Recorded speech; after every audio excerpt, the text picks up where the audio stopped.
1979 से ये जंग पश्तूनों की धरती पे लड़ी जा रही है और जितने भी लोग आए, चाहे वो ज़ियाउल्हक जैसे डिक्टेशन की शक्ल में हो, चाहे वो नवाज शरीफ हो, जितनी हुकूमतें आई,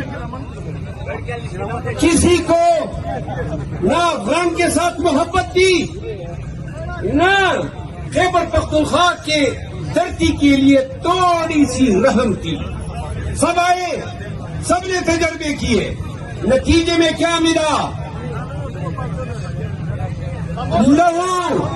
लहू खैबर पख्तूनख्वा। कोई ऐसा शहर नहीं, कोई ऐसा टाउन नहीं जहां खुदकश धमाके न हुई हो। खैबर पख्तूनख्वा का शायद ही कोई कुंबा हो जो डायरेक्ट या इनडायरेक्ट दहशतगर्दी की इस जंग में विक्टिम न बना हो। हर घर में मैं अपनी मिसाल देता हूं।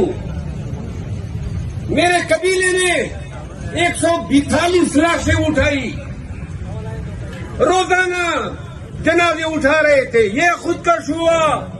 अपने बाप, मेरा बाप इस दहशतगर्दी का शिकार हुआ है और ये दहशतगर्दी है कि तमी नहीं रही है।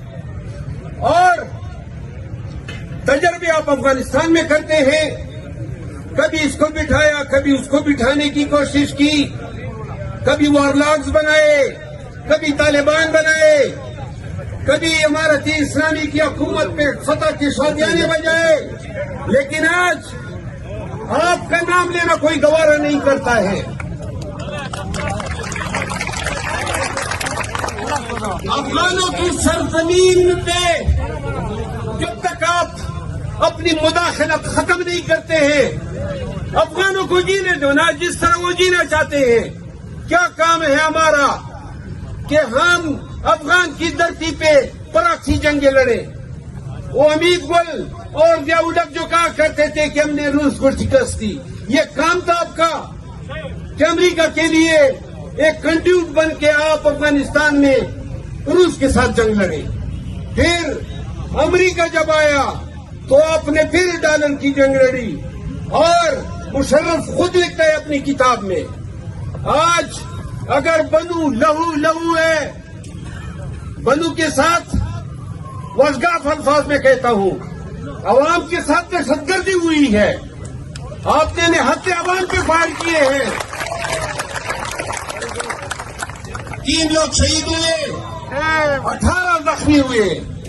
ये खून, ये बेगुनाह इंसानों का खून, ये हम सारे पश्तूनों से तकाजा करता है कि कब वो दिन आएगा जब तुम्हारी आंखें खुलेगी।